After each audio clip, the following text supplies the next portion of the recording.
Esta es una producción de Grupo Fórmula.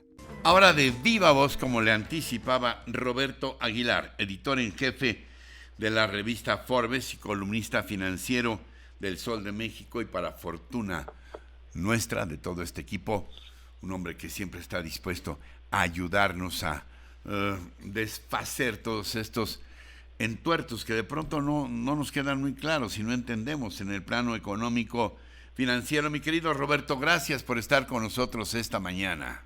¿Cómo está, Ricardo? El agradecido soy yo y bueno, pues aquí estoy a tus órdenes como siempre.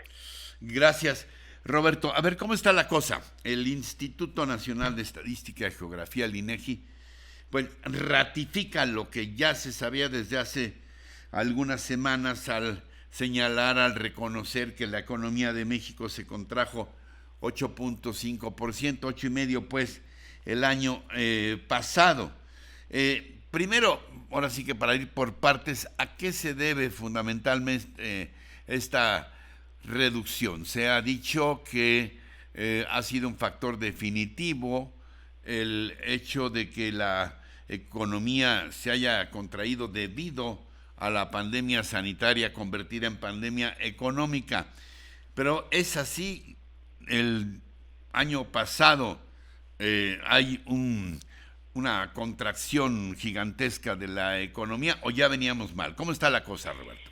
Fíjate, Ricardo, que efectivamente una gran parte de esta caída histórica de la economía mexicana, o este 8.5% que ratificó ayer en México, como acabas de comentar, pues es en gran medida producto de la desaceleración provocada o inducida justamente por la pandemia, porque nos obligó a cancelar actividades de manera temporal con el alto costo económico que esto implica. Y bueno, pues esto fue una cuestión generalizada. El tema, estimado Ricardo, y que es una realidad, es que la economía mexicana ya venía mal. De hecho, en 2019 reportamos una caída ligera, pero la reportamos. En todo caso, lo que vino a hacer la crisis sanitaria fue ahondar estas deficiencias, estas debilidades que había presentado justamente México a partir de 2019. Ahora es interesante verlo porque, bueno, pues ahora sí que todo el mundo cayó. Economías incluso más grandes que la mexicana, pues también tuvieron tasas de caída de doble dígito, pero eso no es consuelo, mi estimado Ricardo, porque esos países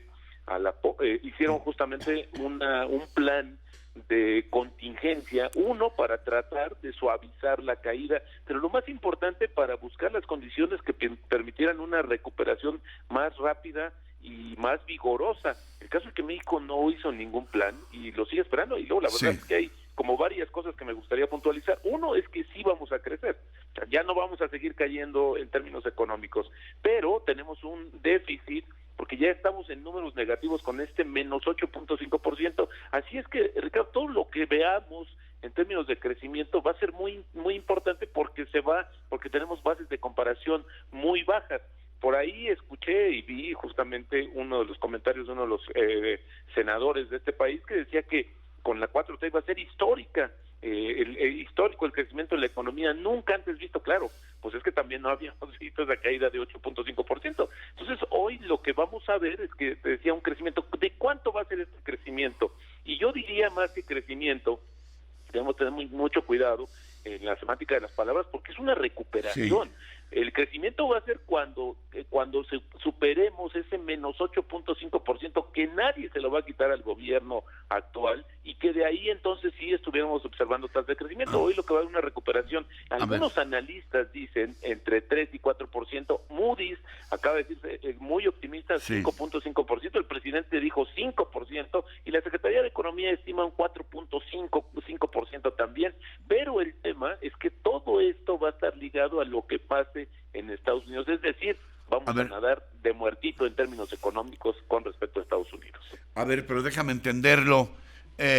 Cuando se habla de que tendremos una recuperación de 4,5%, ¿quiere decir que esto está considerado en recuperarnos de esa pérdida de 8.5%, o nos recuperaremos 8.5% y luego otros 4,5% para arriba? No, vamos a recuperar prácticamente la mitad de lo que caímos si es que crecemos al 4.5%, porque ya no hemos llegado a esos niveles de prepandemia, que eso es algo de la referencia que debemos de tener, aunque insisto, ya estaba mal la economía mexicana, pero esos niveles no los vamos a observar porque ya hay un negativo, un número de caída de este 8.5%, y así es que esto es una de las situaciones que justamente están afectando hay que ser muy cuidadosos, decía yo, de cómo manejamos este movimiento de las cifras, porque no estamos viendo y no vamos a ver hasta que crezcamos. Si este año, mi estimado Ricardo, para también ponerlo en cuestiones más generales, creciéramos 8.6%, entonces sí, estamos creciendo, ya estamos recuperando la economía, por lo menos de esta caída de 8.5% del año pasado. No va a suceder, esto no va a suceder, porque no tenemos esas condiciones y porque tampoco hay un plan para estimular justamente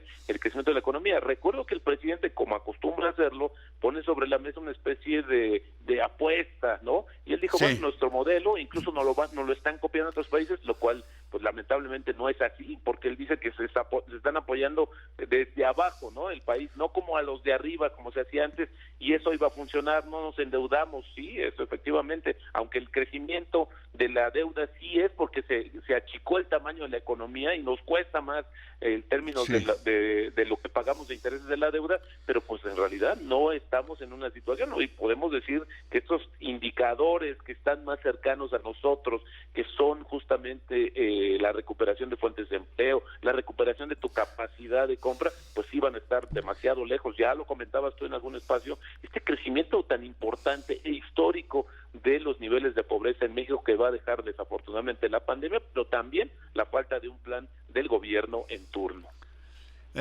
Mi querido Roberto, a ver, tienes enfrente al secretario de Hacienda y al propio presidente López Obrador.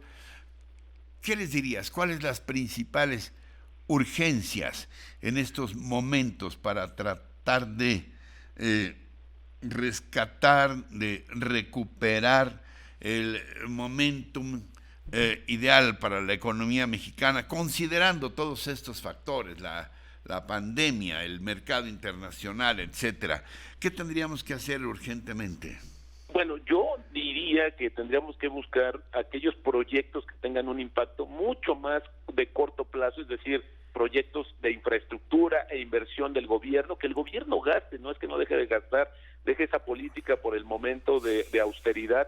La otra también es que genere estas condiciones de estabilidad en términos de las decisiones económicas, de las decisiones políticas, para que esto también ayude a que los inversionistas obviamente estén pensando en la recuperación y ya estén pensando en invertir. Ahora con la pandemia lo que nos enseñó, mi estimado Ricardo, es que Sí, recargamos demasiado en Asia, específicamente en China, las cadenas productivas.